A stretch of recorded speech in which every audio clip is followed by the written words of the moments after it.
President Obama gave an interview to the New Republic. They're revamping now. They've got a new owner, Chris Hughes. And he sat down with him and Franklin Foer, who is one of their top writers. And they asked him about a whole host of things. One of the things the president took on was Fox News and Rush Limbaugh, saying that they were perverting politics in America because the Republicans couldn't stand up to them. In fact, quote, "One of the biggest factors is going to be how the media shapes debates.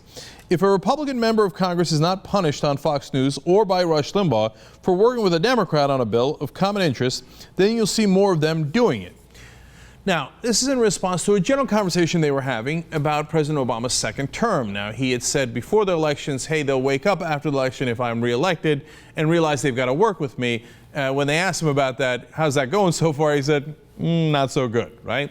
And he's saying part of the reason to blame is Fox News and Rush Limbaugh because of the pressure they put on the Republicans. So far, I totally agree. I'm really glad that he brought up the topic because it's an important one to consider. Now, he turns around and, of course, equivocates a little bit by saying, quote, "The same dynamic happens on the Democratic side." Wrong again, Bob. It doesn't at all. But I'll get back to that in a second. He continues, "I think the difference is just that the more left-leaning media outlets recognize that compromise is not a dirty word."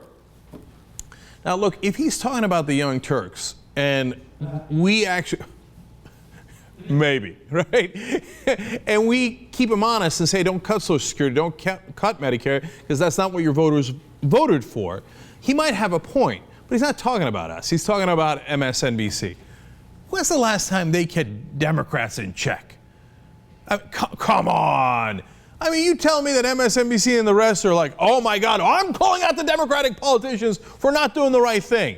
From time to time, and Chris Hayes does a good show, and sometimes Ed gets mad, and Rachel makes some cogent points that are actually progressive.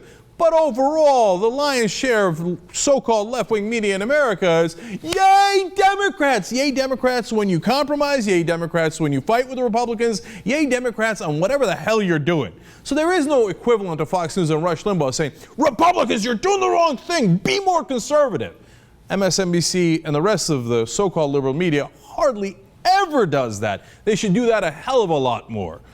Why? It's a matter of what's right. If you're an actual progressive, of course you should push the president to be progressive. And now, since they don't, here comes equivocating President Obama again and again. Now, he says that he doesn't equivocate. I like the next quote here, too. He says, quote, "There's no equivalence there," referring to the right wing, left wing. In fact, that's one of the biggest problems we've got in how folks report about Washington right now, because I think journalists rightly value the appearance of impartiality and objectivity. He says, and so the default position for reporting is to say a plague on both of their houses. On almost every issue, it's, well, Democrats and Republicans can't agree, as opposed to looking at why is it that they can't agree? Who exactly is preventing us from agreeing? Look, if he left it at just those three quotes, I say, okay, fine. I don't really agree with the liberal media part, but that's fine. At least he's calling out Fox News and Rush Limbaugh, and he's right about that. And he's right to say there is no equivalency here. You know, the Democrats are far more willing to compromise, et cetera, right? The problem is President Obama, in order to prove that, is going to spend the rest of the interview talking about how, look, man, I will throw Democrats under a bus. I'll do it, man. I'll do it on a boat. I'll do it with a goat. Okay, so here we go. He says, I think at least leaders like myself, and I include Harry Reid and Nancy Pelosi in this, are willing to buck the more absolutist wing elements in our party to try to get stuff done. In other words, our base, our voters, we don't even care. No, me, Pelosi, Reid, we're going to ignore them. We're going to do deal after deal. Now, look, it doesn't, you know, me, and if you watch this show, of course there can be compromise. What we always say is, what's in the compromise? If 78% of Americans don't want to cut Social Security, why are you having that conversation? That includes Republicans. No, the reality is they want to do the corporate deals with the Republicans. And here's Obama trying to put that in the form of, aren't I so reasonable? The Republicans aren't reasonable, whereas I am reasonable for totally ignoring my voters and throwing them under a bus. Here we go, more. He says, I've always been suspicious of absolutism.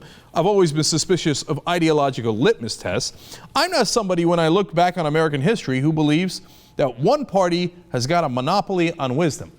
But two things there. Number one, you're in a party. You're the head of that party. You can't then turn around and say, oh, well, okay, even though I just said there's a false equivalency, I'm now going to turn around and say Democrats and Republicans just as wise. Throughout history, they've both been right. I don't know.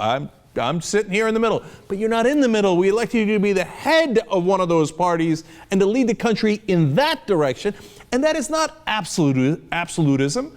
Can you do a deal where you get a tax cut that I'm not happy with? Of course. Or a tax increase that I'm not happy with because it's not enough. Around the edge, of course. All we're asking for is protect progressive core ideology. It's not even about ideology. People paid into Social Security and Medicare. That's what the Democratic Party is known for. We're not asking for that much. You've got to at least do a bare minimum. Otherwise, why bother calling yourself a Democrat, a progressive, or a liberal? There's a difference between us and the... He's trying to equate us to the right-wing absolutists. Those guys say no compromise on anything. I want total tax cuts for the rich, including for their jets, their yachts. I want to keep the oil subsidies, etc. All we're saying is, hey, have a balance of reason and actually give a damn about your own voters when you go to compromise.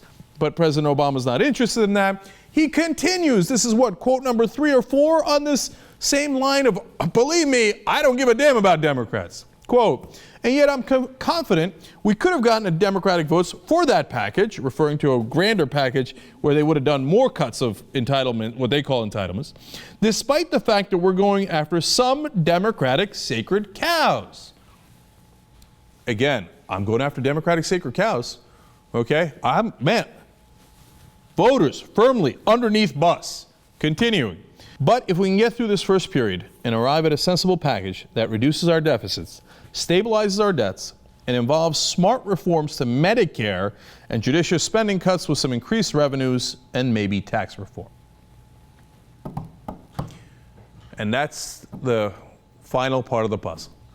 How many times does President Obama have to tell you before you believe him? Did you hear that? Smart reforms to Medicare. That means he's cutting it. He ran a whole campaign about how he wasn't going to cut it. In fact, the Republicans, if you remember, ran a campaign. Mitt Romney, oh my God, Obama cut $716 billion from Medicare. Well, us Republicans, we won't cut from Medicare. And what happens? Right after the election, the Republicans say, we demand you cut from Medicare. And Obama says in every single interview, don't worry, I will definitely cut from Medicare. Look, it's one thing to say, hey, the tax percentage should be this, or the tax reform should be that. It's another thing to say, even though I just ran a whole campaign saying I won't cut Medicare, my first priority is cutting Medicare.